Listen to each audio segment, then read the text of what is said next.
j'espère que vous m'entendez bien. Bienvenue pour ce live un peu impromptu entre deux valises et puis deux élans de créativité. Évidemment, c'est quand je veux tout fermer pendant 10 jours que la créativité arrive. Voilà, donc perfectionniste et artiste, ben voilà, je fais que travailler. Donc j'ai pris des notes sur les questions qui m'avaient été posées. Ce live, de manière générale, coucou, ce live a pour vocation en fait de répondre aux questions concernant la méthode Myself et la promo qui est en cours.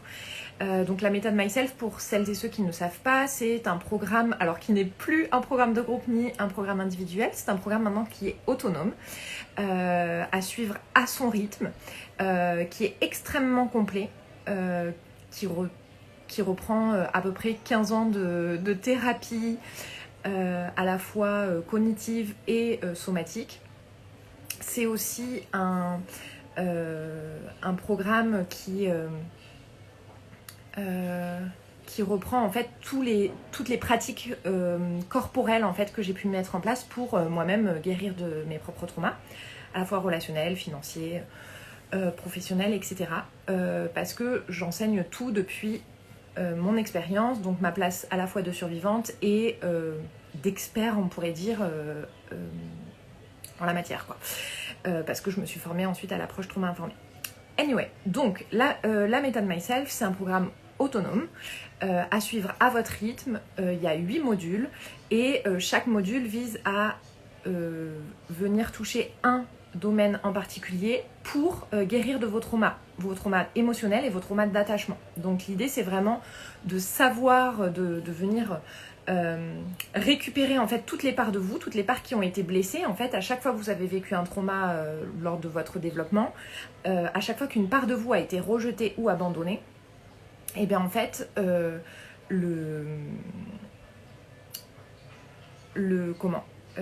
cette part-là en fait n'est plus aimée, on pourrait dire. En tout cas, n'est plus acceptée. Et donc l'idée de la méthode Myself, c'est vraiment de venir redevenir entier en fait, entière et intègre. Et pourquoi ? Pour entrer en relation de façon beaucoup plus saine en fait, à la fois avec soi-même et avec ses prochains, et ne plus projeter en fait ni nos peurs ni nos traumas sur les autres. Donc voilà un petit peu pour la méthode Myself. Donc c'est un programme en 8 modules, sachant qu'il y a à peu près, je pense, entre 12 et 15 heures de contenu qui ont été filmés d'abord en live, puis retravaillés pour insérer en fait des exemples concrets et individuels. Voilà, donc c'est vraiment le programme le plus complet que j'ai trouvé sur le marché aujourd'hui pour l'approche trauma informée. Pourquoi je fais une promotion ? Tout simplement parce que j'en ai envie, d'abord. En fait, j'ai vraiment eu cette envie, et ce qui m'a donné le petit tips, en fait, que c'était un bon truc pour moi, j'ai laissé passer un peu ma vague émotionnelle, et j'ai une autorité émotionnelle en HD. Et en fait, après, ce qui m'empêchait de pouvoir faire cette réduction de près de la moitié du prix, en fait, c'est que ça se faisait pas. Et moi, quand y a des choses qui se font pas, généralement, j'ai envie d'y aller. Donc, c'est ce que j'ai fait. Ça ne se fait pas. Ma mentor m'a pas dit de ne pas le faire, mais dans le business, généralement, on ne fait pas des promos comme ça, en fait, parce que ça laisserait penser que c'est pas un produit de qualité. Et ben moi, j'en ai envie de casser tous ces codes et de vous offrir en fait un programme premium qui va bientôt être à 1000 € et plus, à moins de 500 €. Voilà, c'était mon souhait, c'était mon désir, c'était mon envie, et du coup je l'ai suivi, je suis en train d'expérimenter ça. Et d'un point de vue business, aussi pour mes clientes que j'accompagne dans la création de leur entreprise spirituelle et pour créer un business qui soit vivant et prospère en fait, juste qu'il soit aligné à nos valeurs, mais aussi qu'il nous rapporte du chiffre d'affaires et que ça puisse s'oxygéner comme ça notre business et qu'on puisse pouvoir en vivre. Eh bien, c'était aussi une petite expérience. Je suis chercheur initialement, j'ai été formée à l'université en sciences de l'éducation. Et donc, pour moi, c'était une expérience que de vous proposer ça, en fait. Parce que j'entends souvent qu'on n'investit pas à des programmes de plus de 500 euros ou 1000 euros parce qu'on n'a pas d'argent. Et en fait, alors ce n'est pas une opinion, en fait, mais c'est avéré que c'est très rarement une question d'argent. Et alors, ça peut ne pas plaire et c'est parfaitement ok, on n'est pas là pour tous avoir les mêmes idées, les mêmes conceptions, mais moi, mon approche, elle est trauma informée, et donc du coup, pour moi, elle vient se situer au niveau des traumas et donc de l'insécurité qu'on a pu ressentir, notamment s'agissant de l'argent. Voilà pourquoi j'ai voulu en fait baisser ce prix. Ensuite, donc j'avais noté, oui, pas une question, mais juste merci pour m'avoir offert tous ces outils. C'est une cliente qui vient de finir la méthode Myself et que j'ai accompagnée du coup aussi dans ce cadre-là. Ah oui, alors avant de passer vraiment dans le dur, on m'a demandé de dire 3 trucs bizarres sur moi. Voilà. J'ai trouvé ça rigolo comme question. Qu'est-ce que je pourrais dire de bizarre sur moi? Ah si, j'ai une phobie. En fait, j'ai une phobie des poils qui ne sont pas sur les corps. Alors pas que Loot, please. Je supporte pas, ouais, voilà, les poils qui sont pas attachés au corps, quoi. Voilà, donc c'est les cheveux, les poils et tout. Ça me dégoûte en fait. Vraiment, ça me dégoûte. Et alors le pire, c'est s'ils sont mouillés, voilà, mais vraiment ça me met mal, quoi. Genre, voilà un truc bizarre sur moi. Il paraît que les phobies, ça cache une peur qui est socialement inacceptable. Voilà, moi j'ai pas de théorie là-dessus. J'intellectualise généralement tout, mais là j'ai pas trouvé de solution. Ah oui, un autre truc bizarre sur moi, c'est que j'ai toujours pas regardé la saga des Harry Potter. Et pourtant, je me considère depuis très très longtemps comme une sorcière. Et du coup, je pense que je vais y remédier cet été. Voilà. Donc, si vous avez des conseils à me donner je vais les suivre dans l'ordre, je pense. Mais si vous avez des trucs à me dire, sans me spoiler, évidemment. Mais généralement... Ah, et un autre truc bizarre, du coup, ça concerne aussi une autre de mes passions, c'est les séries. C'est le fait que même si vous me spoilez, c'est pas très grave parce qu'en fait, je regarde souvent. Ça, c'est un truc que j'ai gardé depuis que j'étais enfant, en fait. Vous savez, moi, je regardais Tom et Jerry, le film, en boucle, et ou Mathilda. Et du coup, voilà, je refais ça encore adulte, surtout depuis la pandémie. Je crois que ça vient me sécuriser, mais j'avais lu un article sur ça, sur le fait que du coup, ça venait me donner... je pouvais anticiper l'histoire, en fait, des personnages auxquels j'étais attachée, qui m'avaient accompagnée dans des trajets de vie, en fait. Donc voilà, donc 3 trucs bizarres sur moi. J'ai la phobie des poils. Pas sur les corps, hein, mais pas attachés au corps, surtout quand ils sont mouillés. 2, j'ai toujours pas regardé la saga Harry Potter, mais je vais le faire. Et 3, j'adore regarder les mêmes séries encore et encore, notamment Grey's et Friends et Outlander. Voilà. Ah oui. Ensuite, peut-être que je vais faire ça dans l'ordre. Trop bonne question. Il y a une personne qui m'a demandé comment faire pour savoir ce que je veux vraiment.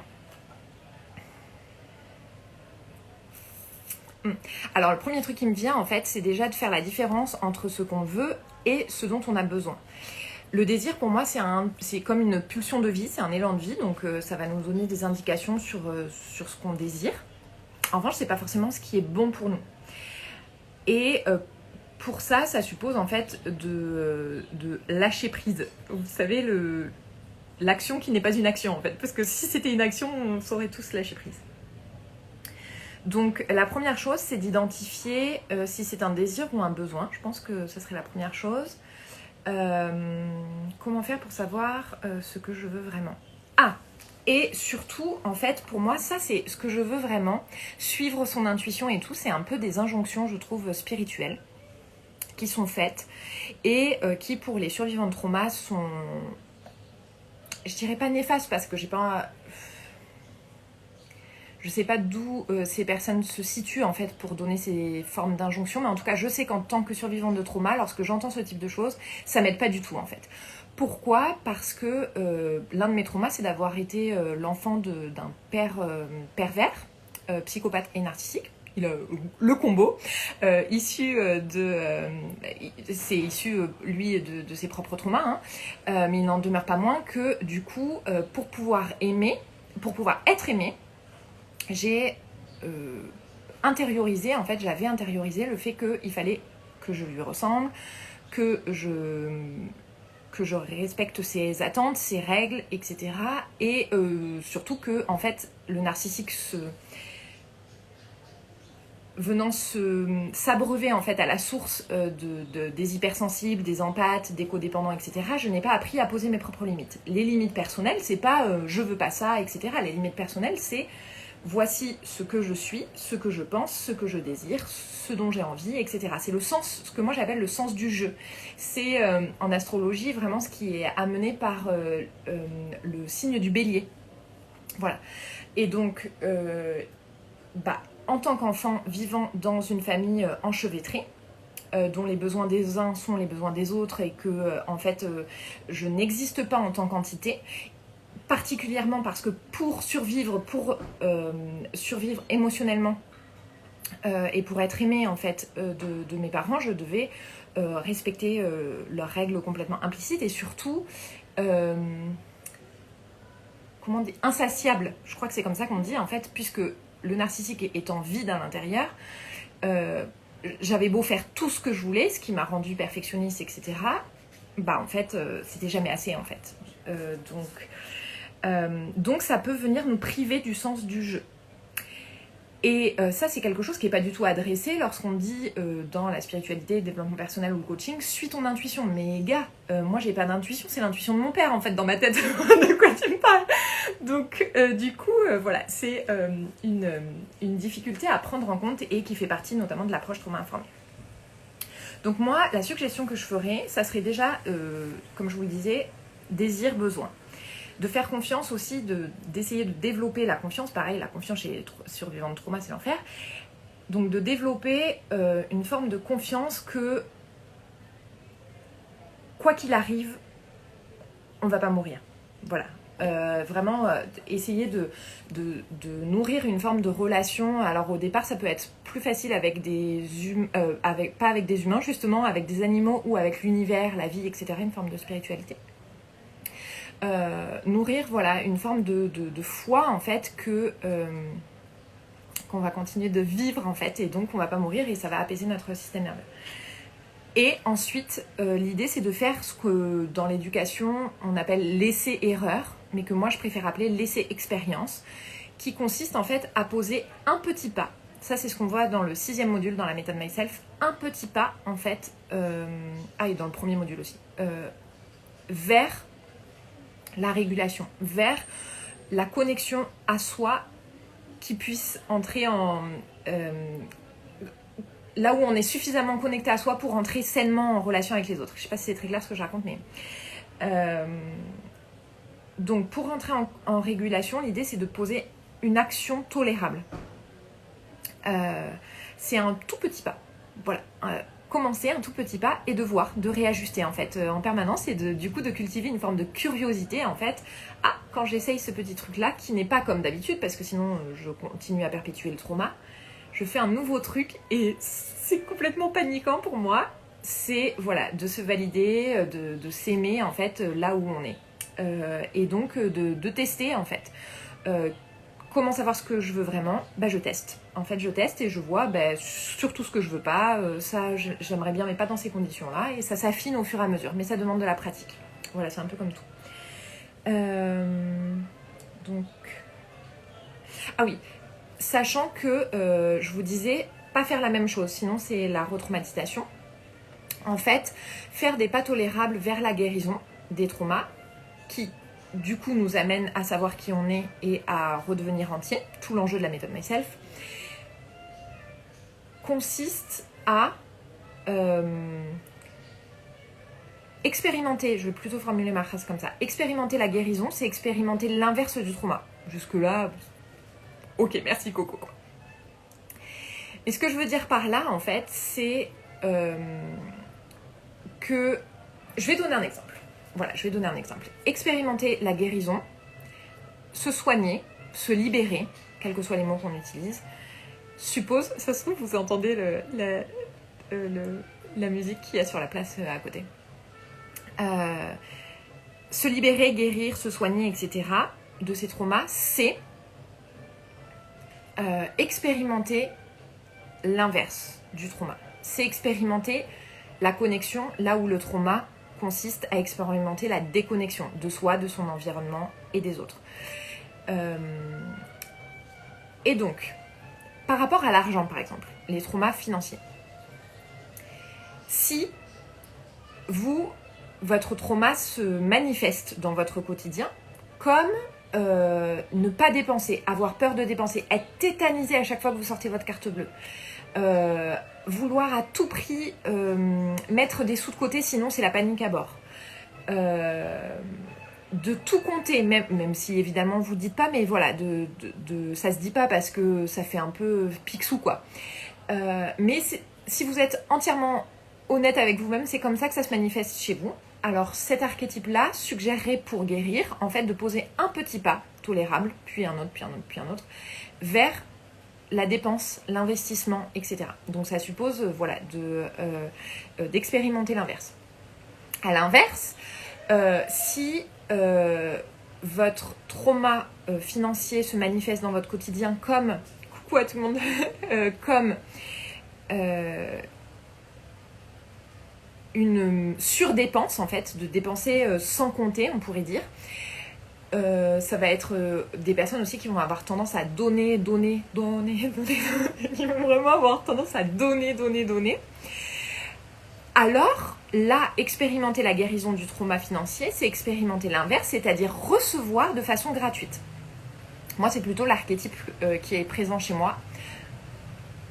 Je finirai après sur la polarité, mais l'archétype qui est présent chez moi, c'est vraiment overspender, quoi. Je vais plutôt avoir une tendance à dépenser parce que j'ai incorporé que pour moi, tout avait un prix. Mais même, je vous le disais tout à l'heure, l'amour de mes parents, le truc le plus simple de mes parents, de ma famille, etc., tout avait un prix. Je devais tout payer. Et souvent, je devais aussi le payer de ma chair, quoi. Et donc, du coup, j'ai engrammé ça, que je ne peux pas recevoir quelque chose, je ne peux pas recevoir de l'aide, sans qu'il y ait des représailles, sans qu'il y ait des dettes. Et donc, pour moi, guérir de mes traumas financiers consiste notamment, mais pas que, je vais revenir là-dessus, à poser un pas tolérable vers la réceptivité gratuite. C'est-à-dire qu'aujourd'hui, chaque jour, j'essaie de recevoir gratuitement quelque chose, mais en fait, je me rends compte que je reçois tout le temps gratuitement. Mais par contre, moi, mon corps, il l'enregistre pas comme ça. Mon corps, il se dit, il garde une liste des putain, j'ai une dette envers machin, putain, j'ai une dette envers machin, putain, j'ai une dette envers machin. Et en fait, mon corps est pas... ça va de mieux en mieux, hein, évidemment, mais je suis toujours sur ce chemin. Mais...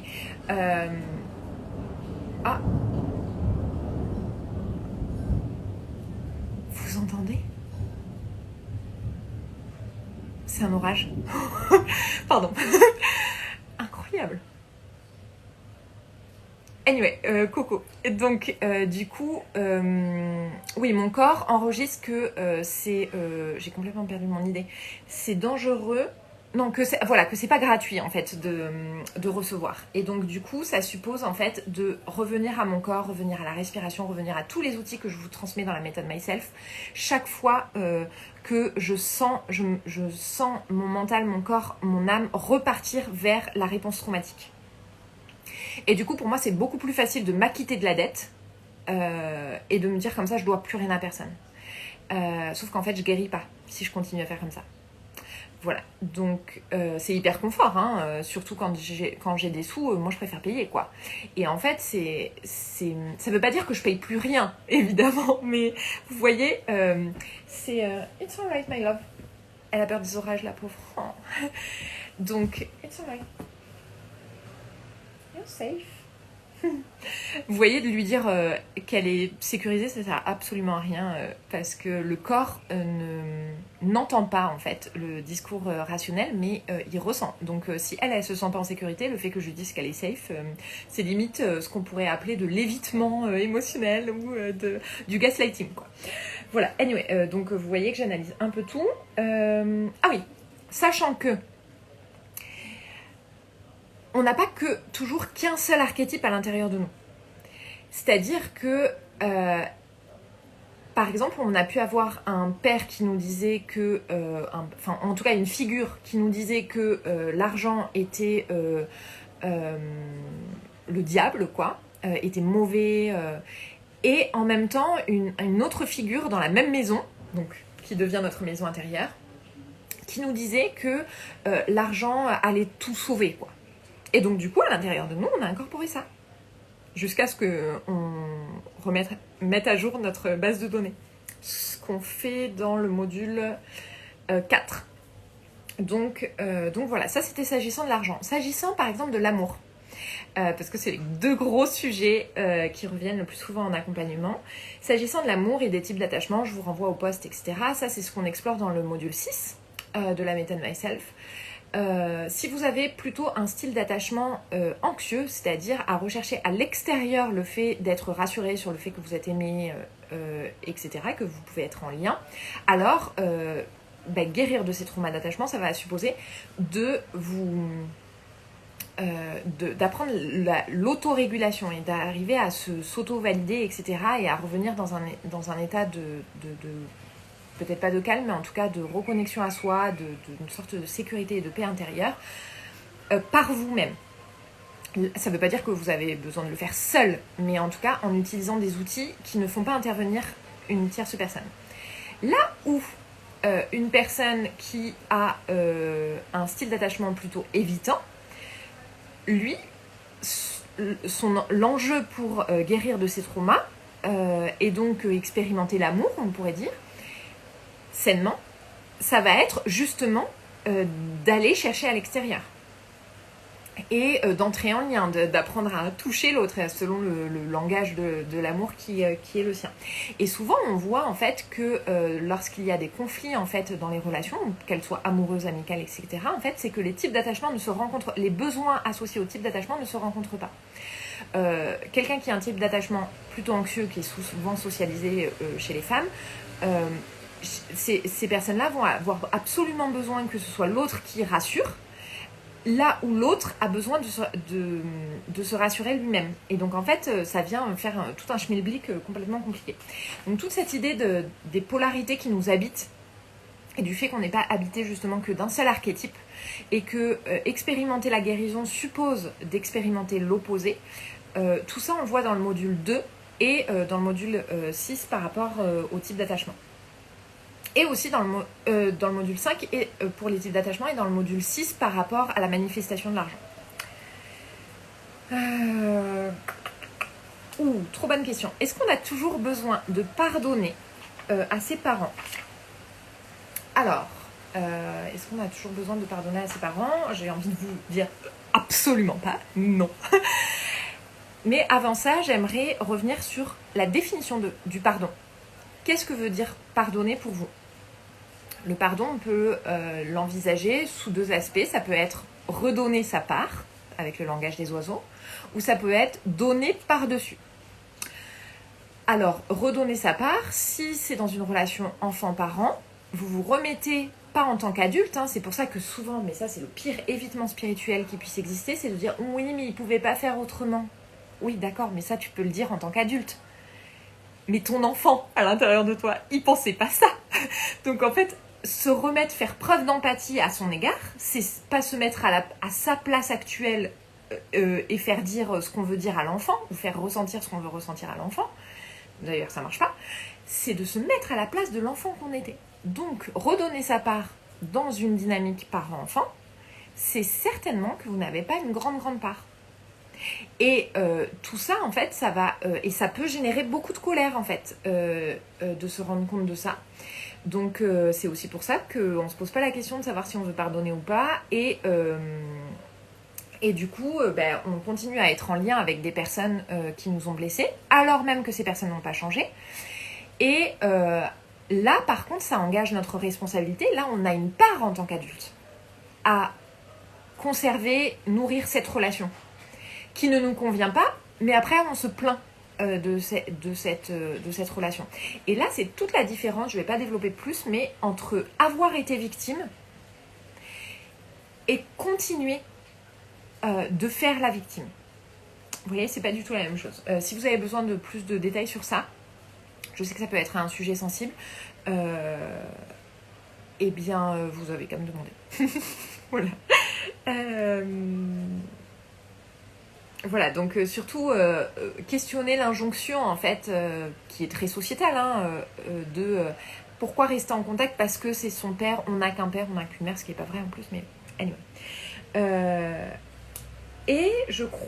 Ah, 2 autres questions, 2 dernières, et puis après on va s'arrêter. Comment tu as fait pour créer une entreprise qui marche ? Alors, d'abord, j'aimerais... ça m'a fait sourire, en fait, cette question, parce que même si dans les boîtiers, on ne peut pas expliciter plus que ça, mais qu'est-ce que ça veut dire, en fait, une entreprise qui marche ? On a tous et toutes une définition du succès et de la réussite qui diffère. J'avais d'ailleurs fait une infolettre, une newsletter là-dessus. Si vous voulez y avoir accès, je ne sais pas si je peux la renvoyer, mais en tout cas, vous pouvez vous inscrire à l'infolettre sur mon site mystique-du6engagé.fr dans l'onglet infolettre pour recevoir les prochaines. J'avais questionné cette idée de qu'est-ce que ça veut dire en fait avoir une entreprise prospère et une entreprise qui fonctionne. Dans mon cas, je dirais que c'est toutes les actions que j'ai prises depuis que je suis née, peut-être même avant, qui m'ont menée à vivre ce que je vis aujourd'hui. Et donc, l'entreprise Mystique Engagée qui répond aujourd'hui, allez, je dirais à 90% de ma définition de la réussite, sachant qu'à chaque fois que j'atteins des paliers, en fait... j'ai de nouveaux désirs, en fait ça débloque un élan de vie supplémentaire à l'intérieur de moi, un champ des possibles supplémentaire, et donc du coup ça finit jamais. Je dirais que c'est toutes les actions que j'ai prises, le fait de prendre des risques, notamment de quitter l'université pour monter mon entreprise, le fait de faire le travail, c'est-à-dire de me libérer de mes traumas relationnels et financiers, parce que relationnel, ça suppose d'entrer en contact avec les humains, des clients, et de ne pas projeter sur ces personnes mes propres traumas. Et financier, parce que ça reste l'oxygène de mon entreprise que de générer du chiffre d'affaires. Donc, me libérer de mes traumas et le faire en continu. Et je crois que la chose la plus importante, c'est l'engagement qui se manifeste par un engagement quotidien. Et ça, alors les gens pensent que je suis un peu trop rigide là-dessus, mais pour moi, c'est un engagement du quotidien que... de me libérer de mes traumas et de rester ouverte en fait à l'expansion. Et donc plus j'agrandirai ma capacité à recevoir l'inconnu, le mystère, l'expansion, le plus en fait qui ne m'est pas encore accessible, plus mon système nerveux sera régulé parce qu'il ne percevra plus ça comme un danger, et plus je pourrais développer mon entreprise. Et c'est ce qui se passe à tous les stades en fait. Voilà, donc un engagement quotidien à me libérer de mes traumas et à investir énergétiquement, somatiquement et financièrement. Voilà un peu, et sachant que là-dessus, donc il y a l'infolettre, mais il y a aussi, mais en vous inscrivant à l'infolettre, vous serez informé. Je sors une formation en septembre qui traite justement de créer un business vivant et qui soit prospère et qui en même temps respecte votre rythme, votre HD, enfin voilà, tout ça vous respecte vous et génère des revenus réguliers. Voilà, parce que c'est pas le tout de se sentir bien et d'aimer ce qu'on fait, mais aussi de pouvoir prospérer dans cette activité-là et donc de ne pas reproduire les traumas financiers. Et enfin, dernière question, j'ai l'impression d'avoir besoin de toujours tout contrôler. Est-ce que la méthode Myself est faite pour moi? Alors d'abord, j'aimerais spécifier que le besoin de contrôle de son environnement, de ses actions, etc., est une réponse traumatique. Et est engrammée depuis l'enfance, généralement, pour répondre en fait à un environnement qui nous paraît, à nos yeux d'enfant, encore une fois, comme chaotique. C'est-à-dire que plus d'une fois, ce dont j'avais besoin n'est pas ce que j'ai reçu.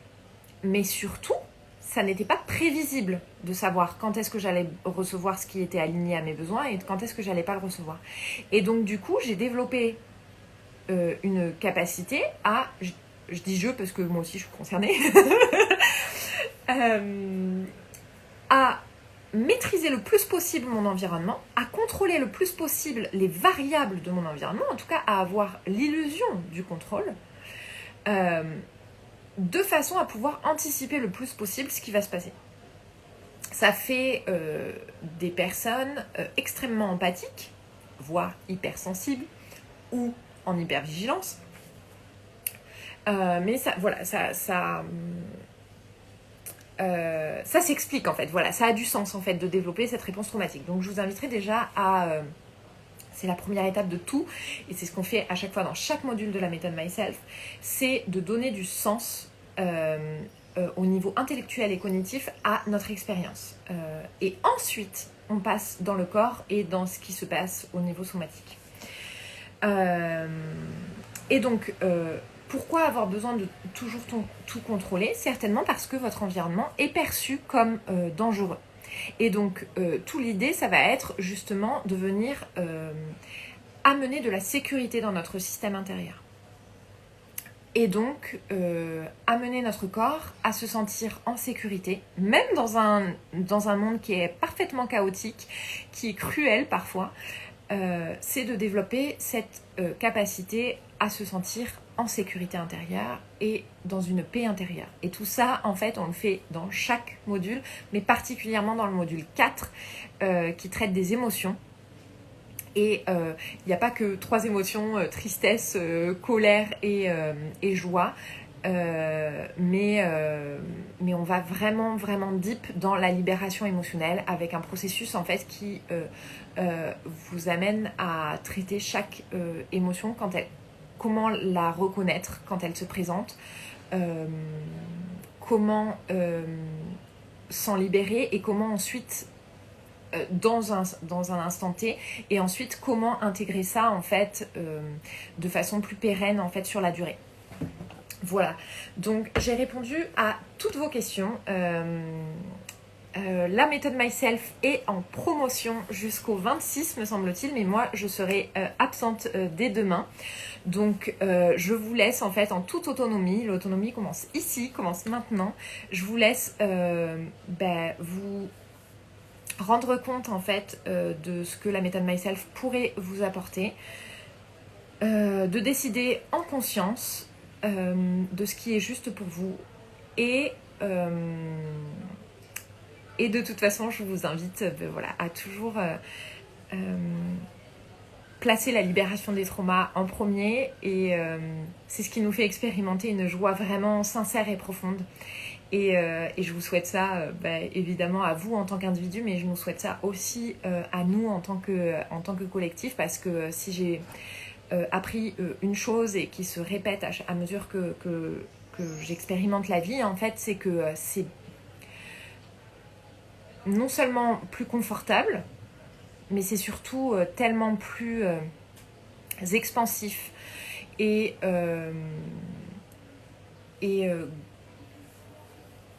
élévateur que d'être en contact avec des personnes qui sont régulées, qui ne sont pas dans le déni de qui ils sont, qui ne sont pas dans une répétition des traumas, et qui s'engagent au quotidien à nourrir des liens sains. Voilà, ça suppose, et ça on le voit ensemble dans plusieurs des modules, ça suppose aussi de rencontrer et d'admettre son ignorance. Et ça me fait penser, du coup je vais finir là-dessus, à mon directeur de thèse qui... Je pouvais pas faire un live sans parler de Bernard. Mon directeur de thèse qui disait toujours Il faut être complètement fou pour enseigner, mais fou au vrai sens du terme, parce que ça suppose à l'autre de lui faire rencontrer son ignorance et de lui montrer qu'il y a autre chose de possible. Voilà, donc c'est un petit peu ma folie, mon engagement là-dedans, sans psychophobie évidemment.